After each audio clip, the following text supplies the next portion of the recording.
하나님 말씀을 함께 보겠습니다. 요한복음 1장 14절이 되겠습니다. 우리 다 같이 함께 하나님 말씀을 같이 읽겠습니다. 시작. 말씀이 육신이 되어 우리 가운데 거하심에 우리가 그의 영광을 보니 아버지의 독생자의 영광이요 은혜와 진리가 충만하더라. 우리가 사는 이 세상에서 100% 확신할 수 있는, 장담할 수 있는 것이 과연 있을까요? 우리는 통상 이 자연 법칙만큼은 불변한 진리라고 생각을 하는데 정말 그럴까요?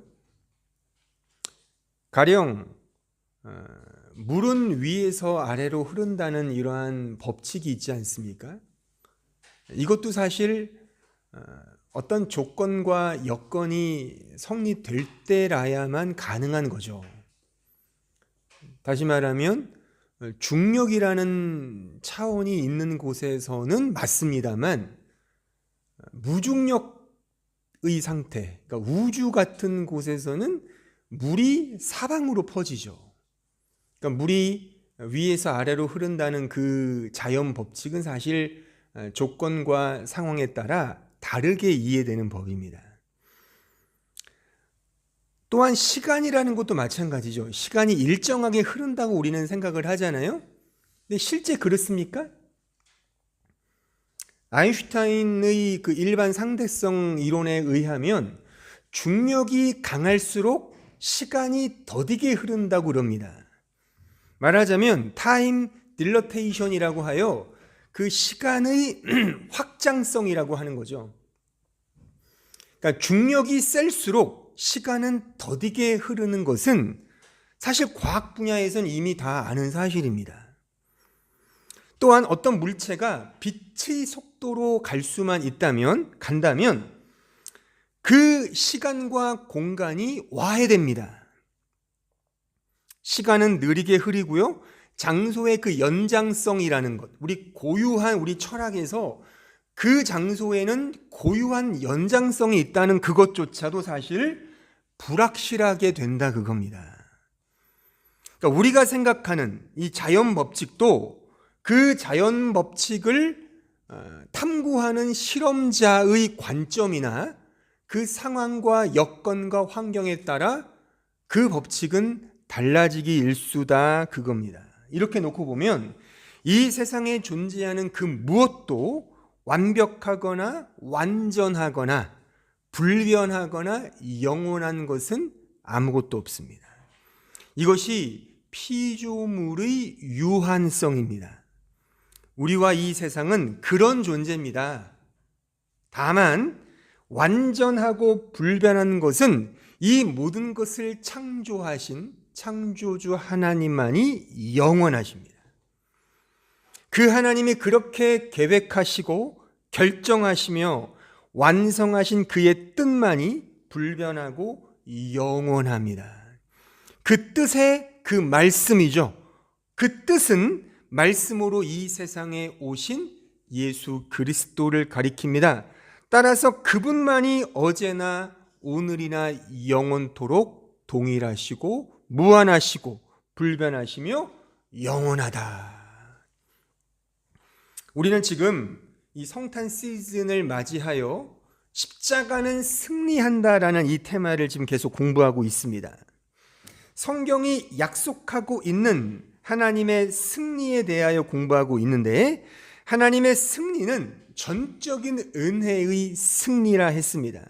어제나 오늘이나 영원토록 변함없으신 그 예수 그리스도 안에서 확보된 승리입니다. 따라서 우리 인간편에서 노력하거나 애써서 그 승리를 담보하거나 보장받거나 확보하는 차원이 아닙니다. 그 승리는 완전하고 확증적인 하나님의 십자가 안에서 이미 완성되었습니다. 그리고 그 승리를 우리에게 주셨습니다. 부정과거 시제입니다. 주셨습니다. 물론 우리 인간은 그 승리를 시공의 제약 속에 받기 때문에 항상 미래적 시점으로 이해할 수밖에 없을 겁니다만, 이 모든 것들은 하나님의 구속 경륜 안에서 이미 완성된 우리의 승리라는 사실입니다. 할렐루야. 네, 죄송합니다. 이렇게 제가 이렇게 뭐 하는 사람은 아닌데 너무 제가 이게 감격스럽게 설교하다 보니까, 그러니까 우리의 승리의 팩트는 이미 확정되었다는 겁니다. 그러니까 걱정 붙들어 매자는 겁니다. 어떤 상황이든 상관없습니다. 여러분들이 어떤 상황을 지금 사시든 사실 하나님 앞에는 상관이 없습니다. 그냥 여러분들이 걱정하는 거죠. 이 승리의 팩트를 우리는 지금 복음서와 그것의 결과적 측면에서의 계시록을 근거하여 지금 하나하나 살피고 있고, 오늘은 그 순서에 따라 요한복음에 지금 와 있습니다. 마태마가 누가가 궁금하시거든 다 올려 있으니까 다시 보시면 좋겠습니다. 제가 설교하면서 재차 강조한 워딩은 이런 거죠. 우리의 승리는 이미 완전히 우리의 것이기에 이 세상을 사는 신자여 결코 쫄지 말고 담대하고 용기 있게 우리에게 주어진 현실을 당당히 삽시다, 이거였습니다. 오늘도 마찬가지입니다. 요한복음에 나타난 복음의 진술과 계시록의 확증편을 통하여 제가 이것을 또한 확인할 것입니다. 요한복음에 나타난 핵심적인 복음의 진술은 오늘 읽은 본문입니다. 오늘 말씀에 의하면 말씀이신 하나님이 우리 가운데 오신 그 성육신 사건으로 녹아져 있죠. 근데 그 성육신 사건을 뭐라고 지금 말씀으로 말씀하고 있냐면 우리에게 은혜와 진리다라고 천명하고 있습니다. 여기에 은혜라 번역된 단어가 카리스이고 진리로 번역된 단어가 헬라어입니다. 알레테이아란 단어인데, 이 카리스란 단어는 하나님께서 우리에게 베푸시는 호의와 친절, 그 무한하신 은총의 선물을 가리킵니다. 뜻합니다. 그러니까 다시 말하면 그의 하나님의 사랑을 말하는 것이고, 그래서 요한복음에 이런 유명한 말씀이 있죠. 하나님이 세상을 이처럼 사랑하사. 그리고 알레테이아란 이 진리의 뜻은, 이 단어는 하나님 말씀 안에서 누리게 되는 진정한 부요함과 풍요로움을 의미합니다. 다시 말하면 영원한 자유를 가리켜요. 그래서 요한복음에 또 보면 진리를 알지니 진리가 너희를 자유케 하리라 라고 말씀하고 있어요. 자, 정리하자면, 그래서 은혜는 사랑을, 진리는 자유를 뜻하는 겁니다. 은혜와 사랑은 같은 의미인 것이고, 동시에 진리와 자유 역시도 동일한 뜻과 개념으로 가지고 있습니다. 특히 사도 요한이 쓴 복음서와 그가 쓴 서신서를 이러한 사랑과 자유의 측면에서 보면 정확합니다. 사랑과 자유의 측면에서 보면 정확해요. 그래서 오늘 읽은 말씀을 다시 한번 보실까요? 자, 14절, 말씀이 육신이 되어 우리 가운데 거하심에 우리가 그 영광을 보니 아버지의 독생자 영광이요 은혜와 진리가 충만하다. 그러니까 복음에 은혜와 진리가 충만하다는 뜻입니다. 자, 그 다음에 16절로 이렇게 이어집니다. 우리가 다 그의 충만한 데서 받으니, 뭘 받아요? 은혜와 진리를요. 이어지는 문맥이란 말이죠. 그 은혜와 진리를 충만히 받으니 이게 은혜 위에 은혜다라는 뜻입니다. 이것은 은혜와 진리가 이제 우리 안에 충만해진다는 말씀이고, 그 충만해짐이 은혜 위에 은혜라고 설명하고 있고, 이것은 우리의 그 충만해짐은 우리가 노력하고 애써서 충만해지는 차원이 아니라 그렇게 충만해지는 것 자체가 하나님의 은혜 위에 은혜임을 말씀하고 있습니다. 요 사실을 강조하기 위해 17절은 이렇게 말씀하고 있죠. 비교하고 있어요. 뭐와 뭐를 비교하냐면 율법과 복음을 비교하고 있는 겁니다. 자, 17절. 율법은 모세로 말미암아 주어진 것이요 은혜와 진리는 예수 그리스도로 말미암아 온 것이라. 보세요. 율법과 예수 그리스도의 은혜의 복음을 대조하고 있는 겁니다. 그러니까 율법은 모세로 인간으로 왔어요. 인간적으로 세상적인 규범으로 왔지만 반면에 은혜와 진리는 예수 그리스도로부터, 즉 하나님으로부터 주어진 신적 은혜의 선물임을 강조하고 있는 것입니다. 따라서 우리 신자가 누리게 되는 사랑과 자유는 우리의 힘으로 말미암아 만들어내는 것이 아니라, 애쓰고 노력하여 얻어내는 것이 아니라 하나님으로부터 주어지는 은혜의 선물이다, 그 말입니다. 특히 오늘은 사랑에 초점을 맞춰서 제가 설교를 할 것이고, 성탄절 당일날에는 자유의 측면에서 설명을 해드릴 예정에 있습니다. 신자의 사랑은 십자가 안에서 완성된 은혜의 선물입니다. 그 사랑을 그래서 누릴 수 있고 흘려준다는 표현이 맞는 겁니다. 감히 신자 인간이 내가 사랑을 행한다는 게 아닙니다. 십자가 사랑 안에 있는 그 사랑을 우리가 받아서 누리고 그거를 펼쳐주는 것입니다. 그러니까 사랑을 실천적으로 행한다는 것은 율법적 차원에서의 자기 사랑과 자기 기만적 종교 행위일 수 있음을 우리는 기억을 하고, 반면에 성경이 말하는 사랑은 하나님이 행하신 십자가 안에서의 은혜를 아는 믿음임을 우리는 기억을 해야 합니다. 그러니까 믿음과 사랑은 이런 의미에서 또한 같은 개념이라고도 말할 수 있고, 제가 그래서 언젠가 믿음은 사랑의 현재형이다라고 제가 그런 시제의 용어를 제가 쓴 겁니다. 따라서 사랑을 우리는 크게 율법적 사랑과 복음적 사랑으로 나눌 수 있고, 결론부터 말하면 복음적 사랑이어야 옳다, 그겁니다. 율법적 사랑은 보기에는 사랑 같지만 그거는 우리가 행하는 사랑이기 때문에 진정한 의미의 사랑일 수 없다가 성경이 가르치고, 특히 사도 요한복음이 가르치고 있는 사랑의 정의인 것입니다. 먼저 율법적 사랑에 대해서 조금 짚고 넘어가 보면, 율법적 사랑은 다시 둘로 나눌 수 있는데, 하나가 제가 만든 용어이기 때문에 좀 어려울 수 있지만 제가 설명해 드릴게요. 하나의 이 의미는 율법적 처사라고 제가 정해봤어요. 율법적 처사.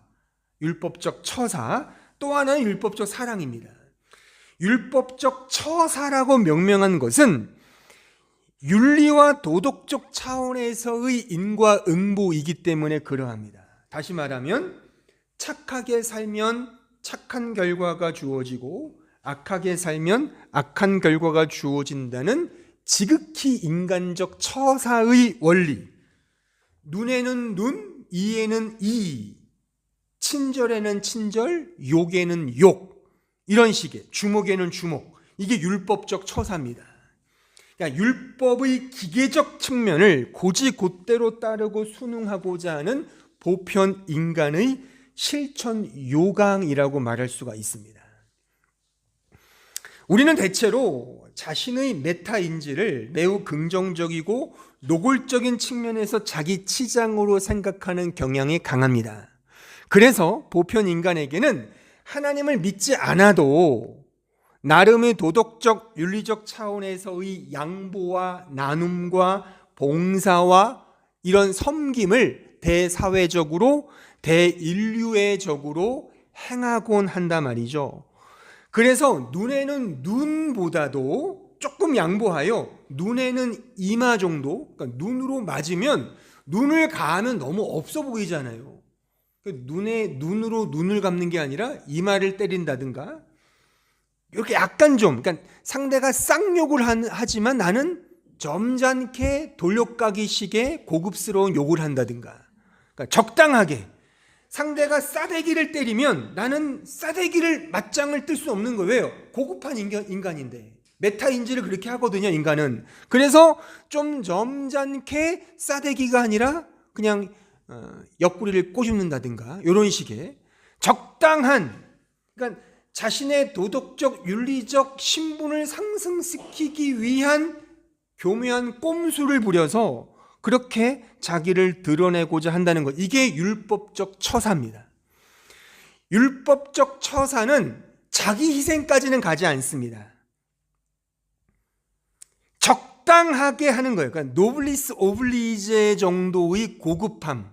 나는 그래도 명색이 신사인데, 난 대학 나왔는데 내가 어떻게 이렇게 저급하게 행할 수 있어? 라는 식의 그런 식의 자기 자랑과 자기 치장이 근본적으로 깔려 있다 이거. 이게 모든 인간의 율법적 소양입니다. 그러니까 하나님을 믿든 믿지 않든 우리는 이렇게 살아갑니다. 하늘을 우러러 한 점 부끄러움이 없이 산다 이거죠. 하지만 이러한 노블리스 오블리제의 선의마저도 노골적인 자기 사랑과 자기 자랑의 시녀로 전락되기에 그 위세에 눌려서 그 위세를 넘어설 수 없는 게 이 율법적 처사의 한계입니다. 다시 말하면 율법적 처사는 철저한 진화론적 고지전이나 도태설에 집중하여 모든 것들이 잘난 사람이 잘난 것으로 못난 사람은 도태되어야 된다는 식의 관점을 버리지 않습니다. 가령 A라는 사람은 좋은 학벌과 직업, 소위 명문가의 배경을 가진 사람입니다. 반면에 B라는 사람은 말 그대로 그냥 백수입니다. 자, 그러면 여러분들은 그 둘 중에 누구에게 더 애틋한 사랑의 눈길을 보내시렵니까? 솔직하게. 당연히 A죠. 그렇잖아요. 이게 율법적 처사입니다. 아직 나는 아니야. 그러면 제가 이렇게 물어볼게요. 제가 종종 약간 비꼬듯이 비열하게 제가 얘기하죠. A 중 B 중 누구를 사위로, 누구를 며느리감으로 점지하실 겁니까? 정말로 한번 생각해 보세요. 누구를? 저는 A입니다. 씁쓸한 진실이죠. 그러기에 이게 율법적 처사라 그겁니다. 딴 사람 얘기하지 마세요. 다 그렇게 생각하시잖아요, 솔직하게. 요새 결혼 정보 업체에서 신랑감 1위, 100점 만점에 100점이 누군 줄 아십니까? 100점 만점 100점. 그냥 100점이에요, 그냥. 상위 클래스 있는. 제가 그대로 말해서 좀 너무 노골적이라 죄송한데 서울대 법대를 나온 판사랍니다. 무슨 사법농단이고 뭐 이렇고 저렇고 말해도 역시 사람은 그걸 제일 좋아하나 봐요. 서울대 법대 판사가 100점이랍니다. 신랑감. 물론 뭐 그런 업체가 있겠지만, 근데 씁쓸한 건 수긍이 가시죠. 수긍이 가잖아요, 솔직히. 거의 끄떡끄떡 거리시잖아요, 지금 다들. 그러니까 이게 수긍이 아니야라고 하기에 너무, 그렇지, 그런 사윗감이면 너무 좋지. 그러니까 이게 씁쓸한 겁니다. 이게 율법적 처사인 거예요. 받아들이고 싶진 않지만 그게 팩트인 불편한 진실. 우리 인간은 예수를 믿든 믿지 않든 상관없어요. 우리 이렇게 살아갑니다, 솔직히. 우리의 실체가 이렇다니까요. 자, 그러면 여기서 조금 더 신적 사랑과 종교적 힘으로 좀 타자 중심적 소양을 갖추는 사람들이 종종 나오는데, 이런 사람들을 가리켜 율법적 사랑에 매였다 그렇게 말할 수 있습니다. 율법적 사랑이 여기 속해요. 율법적 처사보다 조금 더 종교적 힘에 의하여 타자를 조금 더 배려하자. 그러니까 하나님을 믿는 신자니까 타자를 향한 자기 희생을 더 격발하자라고 생각하는 사람들이 있단 말이죠. 이게 율법적 사랑입니다. 종교적 신념에 따라 희생합니다. 많이 양보하고 많이 참고 인내하며 더 많이 수고하고 헌신하고 봉사하고 타인을 자신보다 더 낮게 여깁니다. 이를 위해 자신이 가진 시간과 물질과 힘과 정열 등을 아낌없이 쏟아붓습니다. 율법적 사랑이 나쁘다고 보시면 안 돼요. 이게 이런 겁니다.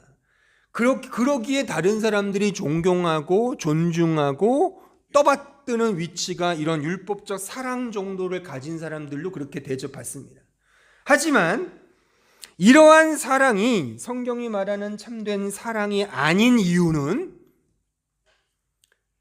이 사랑의 정체와 실체는 다름 아닌 자기 자신을 위한 사랑이기 때문에 그러합니다. 여전히 정확히 말하면 자기를 위하여 행하는 사랑입니다. 율법적 사랑은 그렇습니다. 달리 말하면 자기 자신의 뿌듯함을 위해, 자기 자랑을 위해, 자기 만족과 기쁨과 즐거움을 위해 행하는 사랑이라 그겁니다. 그래서 참된 사랑이 아닌 것이고 자기 자신을 위한 사랑이기에 이 사랑을 가리켜 성경은 뭐라 그러는 겁니까? 우상숭배라 그러는 거예요. 자, 출애굽기 20장 3절 이하를 보세요. 너는 나 외에는 다른 신들을 내게 두지 말라. 너를 위하여 밑줄 쫙, 너를 위하여 새긴 우상을 만들지 말고 또 위로 하늘에 있는 것이나 아래로 땅에 있는 것이나 땅 아래 있는 물속에 있는 것에 어떤 형상도 만들지 말며. 십계명이죠.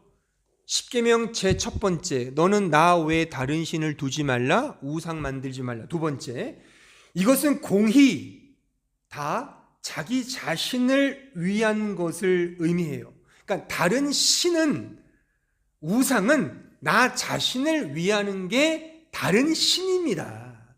무슨 부처님 섬기고 무슨 알라, 그런 건 신에 끼지도 않아요. 그건 내 자신을 섬기는 게 그게 우상입니다. 교회 와서도 나를 위해 교회를 오면 그게 우상 숭배라니까요. 사찰에 가서만 우상 숭배하는 것이 아니라 여기에 앉아 있어도 우상 숭배를 할 수 있음을 우리는 주의 깊게 자기 자신을 메타 인지하셔야 합니다. 제발. 자기 사랑이 그래서 우상 숭배이고, 이런 의미에서 율법적 사랑은 아무리 고급하게 자기 희생으로 드러난다 하더라도 그것은 안타깝지만 우상 숭배식의 자기 사랑에 머문다 그겁니다. 이건 사랑 아닙니다. 사랑 아닙니다. 성경이 말하는 사랑은 하나밖에 없습니다. 바로 복음적 사랑입니다. 이 사랑은 우리가 하고 하지 않고의 문제를 넘어섭니다. 오히려 우리가 할 수 없음을 자각할 때, 그렇게 메타인지할 때 오히려 그 메타인지 속에서 흘러나오는 게 진짜 사랑인 것입니다. 자, 요한일서 4장 7절 이하를 보십시오. 사랑하는 자들아, 우리가 서로 사랑하자. 사랑은 하나님께 속한 것이니 사랑하는 자마다 하나님으로부터 나서 하나님을 알고 사랑하지 아니하는 자는 하나님을 알지 못하나니 이는 하나님은 사랑이심이라. 하나님의 사랑이 우리에게 이렇게 나타난 바 되었으니 하나님이 자기의 독생자를 세상에 보내심은 그로 말미암아 우리를 살리려 하심이라. 사랑은 여기 있으니 보세요. 우리가 하나님을 사랑한 것이 아니요 하나님이 우리를 사랑하사 우리 죄를 속하기 위하여 화목제물로 그 아들을 보내셨습니다. 사랑하는 자들아, 하나님이 이같이 우리를 사랑하셨은즉 우리도 서로 사랑하는 것이 마땅하도다. 자, 여기서부터 제가 진술하는 표현들을 잘 들으셔야 돼요. 사랑은 하나님의 사랑입니다. 십자가 사랑밖에 없습니다. 성경이 말하는 사랑은 십자가 사랑밖에 없습니다. 그런데 중요한 논리는 10절 보세요. 10절 다시 보시면 사랑은 여기 있으니 우리가 하나님을 사랑한 것이 아니에요 라고 표현되어 있죠. 이건 달리 말하면 우리에게 사랑이 없다는 뜻입니다. 우리의 사랑이 없다는 뜻입니다. 그런데 11절을 보세요. 우리도 서로 사랑하는 것이 마땅하다. 사랑이 없는데 사랑하랍니다. 이거 어떻게 이해를 해야 됩니까? 우리에게 사랑이 없다는 말은 우리가 행하는 사랑이 아니라는 의미입니다. 사랑은 오직 하나님께만 있고 십자가 안에만 있습니다. 따라서 우리가 사랑하는 것은 하나님의 그 십자가의 사랑을 알고 그 사랑이 우리의 마음에 가득 부은 바 된, 로마서 5장 5절 있죠? 그 사랑이 우리에게 부은 바 되었다. 그 표현이에요. 그 사랑이 우리 마음에 가득 부은 바 되는 것, 그렇게 그 사랑이 나의 실존을 통해 드러나는 것, 이게 사랑하는 겁니다. 이게 신자의 사랑함이에요. Living to love. 사랑하는 것, 사랑함입니다. 신자가 그 십자가의 사랑을 드러낼 때 그 사랑은 절대적 은혜이기 때문에 내가 하는 사랑이 아닌 겁니다. 내가 하는 사랑이 아니에요. 신자 자신이 하는 사랑이 아닌 겁니다. 하나님의 사랑에 대한 그 사랑을 받은 바 사랑을 그저 내 실존을 통해 흘려주는 것에 불과하다. 이걸 성경은 to love, loving이라고 말한다 그거예요. 따라서 신자는 사랑을 하면서도 자랑이 없고 내가 사랑한 것이 아니기 때문에 뿌듯함이나 긍지나 보람도 사실은 없는 겁니다. 오히려 사랑한다 하면서도 여전히 율법적 사랑에 머물러 있는, 즉 자기 자신만을 위하는 야비하고 고약한 자신의 죄인됨만을 더 경험하게 될 겁니다. 사랑하면서요. 이게 신자의 사랑입니다. 그러니까 사랑을 하면 그 사랑을 하는 그 가운데 자신 존재의 메타인지를 경험하게 되는 거예요. 내가 사랑을 하고 있지만 난 역시 나만을 위해 사랑하고 있구나. 이게 사랑이 아닌데. 그러면서 근데 상대는 당신이 나를 사랑해서 이렇게 나는 잘 됐어요. 난 당신을 사랑한 게 없어요. 그냥 받은 바 은혜를 그냥 줬을 뿐이잖아요. 하나님께 감사를 드리십시오라고 이렇게 넘길 수 있는 거죠. 내가 쏙 빼먹는 게 아니라. 내가 쏙 빼먹는 사람은 율법적 사랑을 하는 거죠. 구분을 이해하시겠습니까? 그러니까 내가 하는 사랑이 아니라는 말이 그런 의미인 겁니다. 내가 그냥 받은 바 그 은혜, 절대적 은혜에 대한 실존적 펼쳐줌. 이렇게 책이 있으면 책을 이렇게 그냥 펼쳐주는 거예요. 이렇게요. 언커버링 해주는 겁니다. 이거를 사랑을 했다라고 성경은, 하나님은 인정해 주신다는 거예요. 이렇게 보면 신자가 행하는 진정한 사랑은, 신자가 진정한 사랑을 행할 때 오히려 더 괴로운 법입니다. 귀 있는 자만 들으십시오. 사랑을 하면, 진짜 신자가 사랑을 하잖아요. 괴롭습니다. 왜요? 자신의 메타인지를 발견하게 되고 내가 사랑할 수 없는 존재구나를 깨닫기 때문에 그러합니다. 이것은 잘 들으십시오. 사랑에만 국한되지 않고 우리가 행하는 모든 섬김과 교회에서의 봉사니 헌신이니 뭐 이런 목사로서 이런 것도 다 포함되는 거예요. 그러니까 내가 하면 할수록 난 이만큼 잘나서 이거 하는 거야 안 됩니다. 그러니까 목사들이 이렇게 뭐 나는 성역 50년 그렇게 막 프랭카드 붙이고 막 하잖아요. 잘못된 겁니다. 그렇게 성도들이 하셔야 돼요. 할 수 있어요. 하지만 그건 그렇게 하는 그런 모양새여서는 안 됩니다. 나는 정말 나를 위해서 했을 뿐인데 하나님이 이것을 당신의 은혜로 펼쳐주셨네요.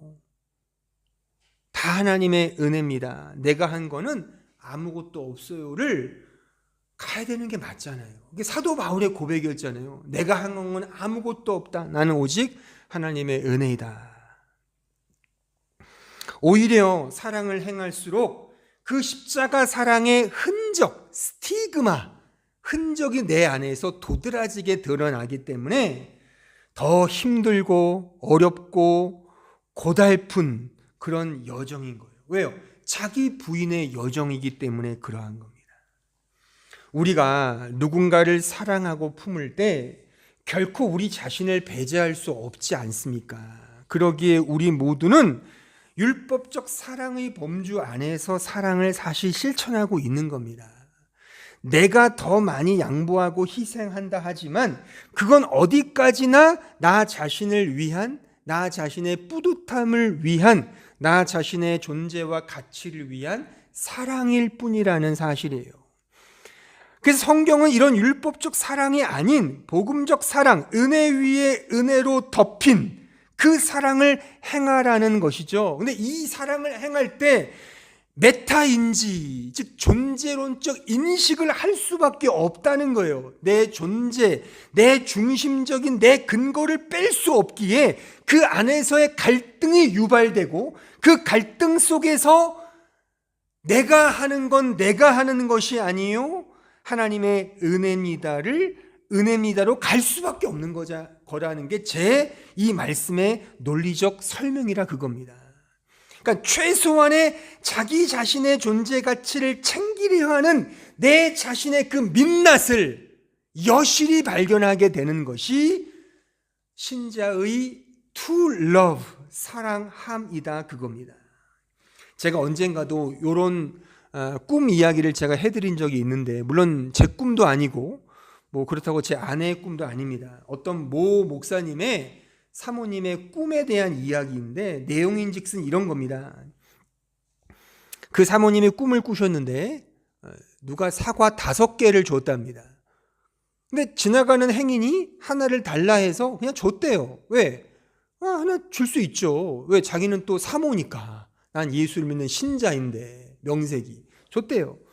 잠시 후에 또 누가 지나가더니 하나를 또 달래요. 그래서 또 줬대요. 왜? 나는 신자니까. 나는 그래도 양보하고 희생하는 사람인데. 좀 이따 또 누가 지나가더니 또 달랬더래요. 사과 하나 주세요. 딱 3개 남았어요. 아 그래 뭐 약간 이제 고민했는데 하나 줬대요. 이렇게요. 2개 남았어요. 또 누가 지나가다가 하나 주세요 그랬대요. 근데 그때는 약간 더 많이 고심을 했대요. 혹시 남편이 어딘가 있으면 줘야 되잖아요. 남은 2개니까. 아니면 사랑하는 자식이 있는데 달라면 또 줘야 되니까 이거 망설여졌대요. 하지만 나는 신자인데, 나는 사모인데 하면서 그래 먹어라 이게 줬대요. 근데 좀 있다가 누가 또 지나가더니 그거 주세요 그러더래요. 남은 거 하나. 그때 이 사모님이 열이 빠쳐가지고 이 쌍욕을 하려고 하다가 화가 나서 잠에서 깼대요. 이게 무슨 개꿈인가 싶죠. 근데 그 사모님은 이 사실을 깨달았답니다. 내가 명색이 사모고 뭐 신자고 뭐 많이 베풀고 뭐 섬기고 뭐 이렇게 했던 뭐 이타적인 마음으로 뭐 똘똘 뭉친, 누가 봐도 우리 사모님 정말 사랑이 많으세요라는 칭송을 받았던 나인데 내가 이 정도밖에 안 되는 존재였구나. 내가 하나 남은 그거 달라니까 그냥 열이 뻗치는 그런 존재가 나였구나를 깨달았다는 그런 꿈 이야기였습니다. 자기 자신의 영적 아무것도 아닌 그 거지 같은 꼬라지를 발견한 거죠. 그러니까 이게 사랑의 연습을 통해 확인되는 장인 겁니다. 사랑은 그래서 우리가 하는 것이 아닙니다. 사랑과 그 사랑의 연습은 우리가 할 만하거나 능력이 있어서 사랑하는 것이 아니라 오히려 사랑을 통해 나의 연약하고 미천하고 야비하고 그 속물근성의 자아를 발견하고 깨우치고 확인하는 것, 이게 사랑함입니다. 나는 정말 죄인 맞구나. 사랑이라는 것조차도 나를 위해서만 행하는 그런 속물 중에 속물, 이기적인 죄인 맞구나. 이것을 사랑함을 통해 깨달아 그래서 하나님의 받은 바 사랑을 그냥 흘려주는 거예요. 제가 그래서 흘려준다는 말을 쓰는 겁니다. 그렇게 쓰십시오. 내가 사랑한다고요? 각자가 자기 자신을 위해 사랑하고 있잖아요. 그 실체를 보자는 그겁니다. 요한복음 13장 34절을 보십시오. 새 계명을 너희에게 주노니 서로 사랑하라. 내가 너희를 사랑한 것 같이 너희도 서로 사랑하라. 너희가 서로 사랑하면 이로써 모든 사람이 너희가 내 제자인 줄 알리라. 그러니까 이 말씀의 진의가 이제 좀 깨달아 되십니까?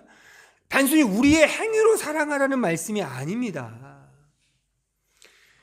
그래서 이 말씀의 전후 문맥에 이런 내러티브의 이야기가 사도 요한이 그렇게 이 구조를 이렇게 만들어 놓은 겁니다.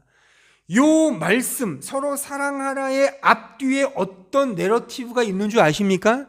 자, 그 앞부분에 이런 말씀이 있어요. 13장 21절, 22절을 보세요.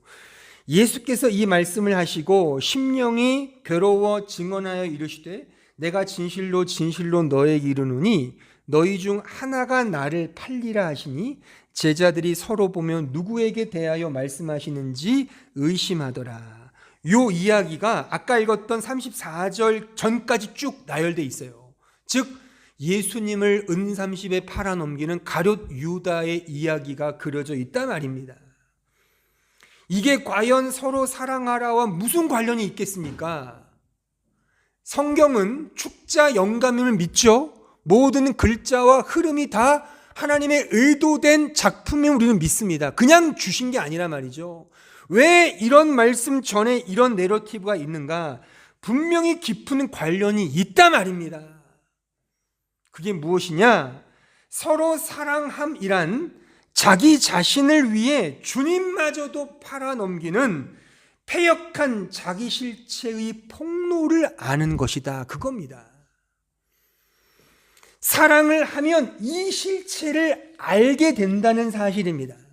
진짜 복음적 사랑으로 가면 자신의 실체가 나를 위해 그 사람 상대방을 팔아넘길 수 있는 그런 존재라는 사실을 아는 것, 이 실체를 드러내기 위해 34절 전에 요 내러티브가 있는 것이고 요 35절 이하 내러티브는 뭐로 기록된 줄 아십니까? 자, 36절 이하를 보세요. 시몬 베드로가 이르되 주여 어디로 가시나이까? 예수께서 대답하시되 내가 가는 곳에 내가 지금은 따라올 수 없으나 후에는 따라오리라. 베드로가 이르되 주여 내가 지금은 어찌하여 따라갈 수 없나이까? 주를 위하여 내 목숨을 버리겠나이다. 예수께서 대답하시되 내가 나를 위하여 내 목숨을 버리겠느냐? 내가 진실로 진실로 내게 이르노니 닭 울기 전에 내가 3번 나를 부인하리라. 너무 성경이 소름 돋도록 정확하지 않습니까? 이런 말씀이 있다니까요. 앞선 가룟 유다 이야기와 정확히 소위 이제 일치되는 말씀이죠. 소위 수제자라고 하는 베드로, 게다가 그 베드로가 나는 주를 위하여, 주께서 말씀하시죠. 나를 위한다고? 웃기고 있네. 너를 위해 나를 부인할 거야. 우리는 다 난 주님을 위해 사랑해요. 나는 저 사람을 주님을 위해 사랑해요. 아니요. 나를 위해 사랑하는 척하는 겁니다. 지금 이 실체를 알자는 게 제 설교의 핵심입니다. 나는 정말 나를 위해 주님마저도 3번 부인하고, 나는 나를 위해 성도들 배신하고 이것저것 다 배신하고 나만을 위해 경주할 경주마입니다. 이 실체를 알자는 거예요. 다른 사람 얘기 아니에요. 각자 이야기입니다. 각자. 눈을 이제 마주쳐야지 빼박을 못하죠. 다 마주치세요 저랑. 다 우리가 그렇다니까요. 다 우리 모두가 다 그렇습니다. 저를 보세요. 저도 그래요. 저도 언제 배신할지 몰라요. 인간이 그렇습니다. 그러니까 사랑을 하면 이걸 배운다니까요. 이 실체를요. 그러니까 저는 우리 모두를 그냥 이 상태로 메타 인지하자는 거예요. 자, 이렇게 제가 떠들고 나면 아마 여러분들은 이런 아우성을 치실 겁니다. 아마 속으로 그럴 거예요. 뭐 제 설교가 논리적으로 맞아서 맞는 것 같은데 하면서도 아이씨 이런 게 어딨어 하면서 막 우라통이 터질 분도 있을지 모르겠는데, 그러면서 이렇게 생각할 겁니다. 고상하게, 만약 그게 사랑이라면 그렇게 힘들고 고되고 괴로운 사랑 나 안 할래요 라고 말할 수 있을 것입니다. 물론 은혜의 복음을 모르는 자는 죽었다 깨나도 이 사랑 못합니다. 그러니까 불신자나 세상 사람들이 이 사랑 못해요. 다 율법적 사랑만 하는 겁니다. 그러니까 뭐 마하트마 간디, 무슨 뭐 알버트 슈바이처 박사, 율법적 사랑에 머물렀던 사람들이에요. 지금 뭐 우리가 유명하다고 막 떠받드는 사람 있잖아요. 막 성자라는 사람들, 율법적 사랑에 매여 있는 사람들입니다. 그거 사랑 아닙니다. 누구나 할 수 있는 사랑이에요. 그런 환경과 여건 펼쳐지면 그렇게 사랑하게 됩니다. 안 한다? 다 돼요. 그렇게. 없던 눈물도 생긴다니까요. 그런 판이 깔리면요. 난 정말 당신들을 위해 사랑해요. 아니 그렇게 연출해볼까요? 우리도? 뭐 당신은 사랑받게 태어나서 쫙 감미롭게 노래 깔면서 막 오늘 이렇게 여기 하나 딱 이거 오늘 첼로 음악 하면서 막 하면 없던 눈물 생기고요. 없던 사랑 생겨요. 누구를 위해? 나를 위해. 그걸 성경이 사랑이라고 하지 않습니다. 그러니까 세상 사람들은 죽었다 깨는 이 사랑 못합니다. 오직 은혜의 복음을, 은혜를 아는 사람만이 이 사랑을 하는데, 더 나아가서 그렇지만 이 사랑이 하나님 편에서 이미 완성되었다는 게 제가 이 테마로 설교하는 핵심적인 내용, 결론적 내용이라 그거예요. 그러니까 이 사랑은 우리가 하고 안 하고를 떠나서 이미 하나님 편에서 이 사랑의 승리가 선언되었다는 사실 아닙니까? 우리는 다만 받은 바 이 은혜를 그냥 흘려주면 되는 거라 그겁니다. 따라서 힘들고 어렵고 괴로워도 신자는 이 사랑을 할 수밖에 없는 자로 끌려갈 겁니다. 왜요? 이미 확정되었기 때문에. 이것을 신자의 고달픔이라고 이해한다면 좋습니다. 그럴 수 있어요.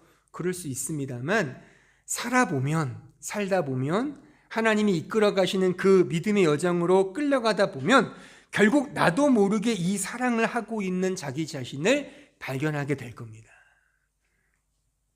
이 사실을 결론적으로 제가 이제 요한계시록을 통해 증명해 드리고 마칠까 하는데, 자, 요한계시록 19장에 가볼까요? 자, 1절로 3절을 보겠습니다. 이 일 후에 내가 들으니 하늘에 허다한 무리의 큰 음성 같은 것이 있어 이르되 할렐루야, 구원과 영광과 능력이 우리 하나님께 있도다. 그의 심판은 참되고 의로운지라. 음행으로 땅을 더럽게 한 큰 음녀를 심판하사 자기 종들의 피를 그 음녀의 손에 갚으셨도다 하고, 두 번째로 할렐루야 하니 그 연기가 세세토록 올라가더라. 자, 요한계시록 19장은 어린 양의 혼인잔치의 이야기입니다. 자, 사랑의 완성이 혼인잔치죠. 그렇죠? 그래서 이 혼인잔치가 사랑의 완성으로 묵시적으로 지금 그려지고 있는 겁니다. 여기에 등장하는 음행한 음녀는 요 19장 앞에 있는 18장의 내러티브로 이해하면 바벨론 제국을 의미해요. 하지만 이 바벨론 제국은 다른 사람이 아니라 내 자신인 겁니다. 그러니까 우리 자신이 바벨론 제국이고 우리 자신이 지금 말씀에 등장하는 음행한 음녀인 겁니다. 근데 이 음행한 음녀가 어떻게 카탈라소 바뀌냐면, 자, 19장 6절을 보세요. 또 내가 들으니 허다한 무리의 음성과도 같고 많은 물소리와도 같고 큰 우레소리와도 같은 소리로 이르되 할렐루야, 주 우리 하나님 곧 전능하신 이가 통치하시도다. 우리가 즐거워하고 크게 기뻐하며 그의 영광을 돌리세. 어린 양의 혼인 기약이 이르렀고 그의 아내가 자신을 준비하였으므로 그에게 빛나고 깨끗한 세마포 옷을 입도록 허락하셨으니 이 세마포 옷은 성도들의 옳은 행실이로다. 아내가 등장하죠. 어린 양의 신랑 되신 예수님의 아내, 성도. 그러니까 음행한 음녀가 카탈라소 바뀌는 거예요. 어떻게 바뀌냐? 그의 정숙한 아내로 바뀌는 겁니다. 여기에 특히나 옳은 행실이라고 번역된 이 단어가 헬라어로 보면 디카이오마예요. 디카이오마. 이 디카이오마를 문자 그대로 해석하면 하나님에 의해서 의롭다고 선포된 자 뜻입니다. 하나님에 의해서 의롭다고 선포된 자가 옳은 행실이에요. 그러니까 우리가 이 뜻을 모르고 옳은, 착하게 살아야 하잖아요. 봐봐, 그렇게 해석을 하잖아요. 그 뜻이 아닙니다.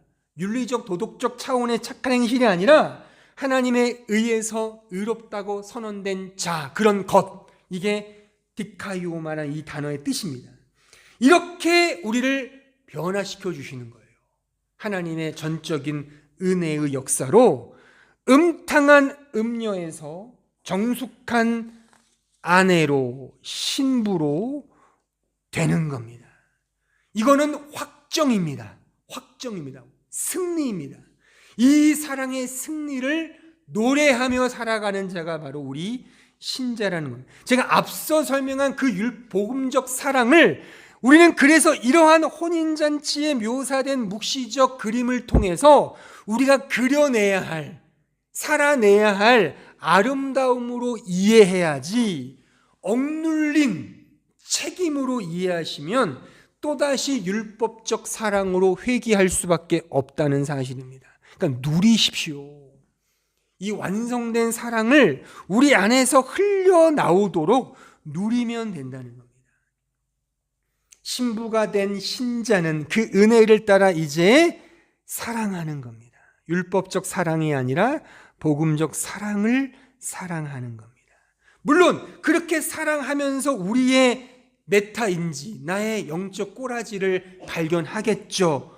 그래서 늘 주눅들고 괴롭고 또 실패하고 어려움에 봉착하겠죠. 하지만 걱정하지 마십시오. 왜냐하면 이 사랑은 이미 우리 안에 확보된 승리이기 때문입니다.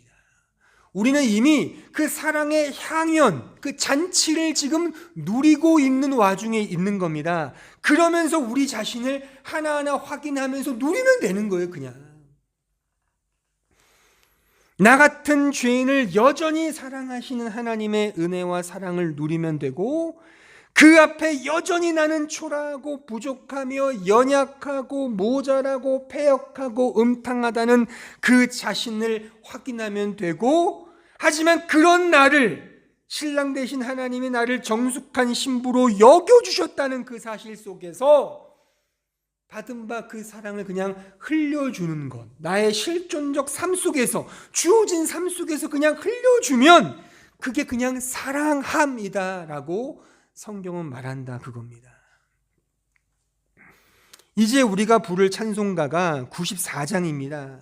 주 예수보다 더 귀한 것은 없다인데, 저는 이 찬양 가사의 진위는 오늘 설교의 흐름에 있다고 저는 생각합니다. 즉, 나는 주 예수보다 더 귀한 것은 없다 보다 먼저 선행되어야 될 고백이 뭐냐면, 과연 나는 주 예수보다 더 귀하게 여기는 것이 없던가?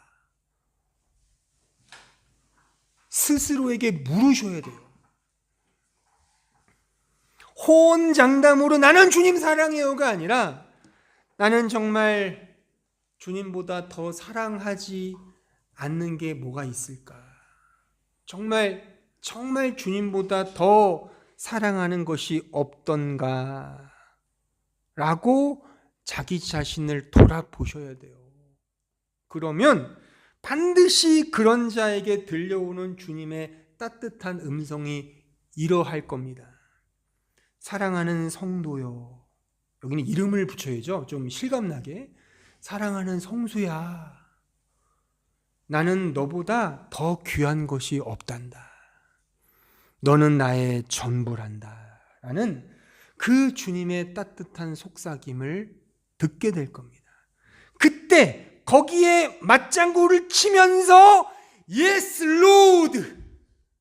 I'd rather have Jesus. 그렇게 나오는 거예요. 나는 당신보다 더 사랑하는 거 없습니다. I'd rather have Jesus than everything. 나는 모든 것들보다 당신을 더 사랑합니다. 이게 이 찬양의 실제 영문 제목입니다. I'd rather have Jesus than everything. 그 모든 것보다 당신을 사랑합니다. 라는 맞장구를 치듯이 그 고백이 흘러나온단 말입니다. 이게 받은 바 은혜와 사랑에 대한 고백이며 그 고백이 흘러나옴이 사랑함인 거예요. 이렇게 사랑하는 겁니다. 내가 막 사랑하려고 노력하는 게 아니라 더 하나님의 십자가의 사랑을 더 많이 간직할 때 거기서 그래 너는 나의 전부란다 라는 그 고백 속에 주님의 그 사랑의 음성 속에서 왜 나를요? 그렇구나 이게 진짜 복음이구나를 알면 거기서 당신이 나의 전부입니다로 갈 수 있다는 것입니다. 이러한 사랑의 승리 안에서 이 사랑의 향연을 즐기시는 우리 사랑하는 주의 모든 백성들이 되길 진심으로 바랍니다. 기도하겠습니다. 아버지 하나님, 저희들에게 이 복음적 사랑의 진맛을 더 풍성히 허락하여 주셔서 이 땅에 살면서 항상 언제나 율법적 사랑에 매여 있는 우리 자신의 실체를 이 사랑함을 통해 발견하고 사랑의 연습을 통해 매 순간 확인하여 하나님이 흘려주시는 그 사랑밖에 없음을 깨달아 받은 바 그 은혜를 그저 부족하지만 우리의 실존적 상황에서 흘려주는 그런 사랑함을 실천하는 주의 백성들 되게 하옵소서. 이러한 은혜를 알며 사랑을 쫓아 살아가는 주의 백성들 되게 하옵소서. 예수님의 이름으로 기도하옵나이다. 아멘.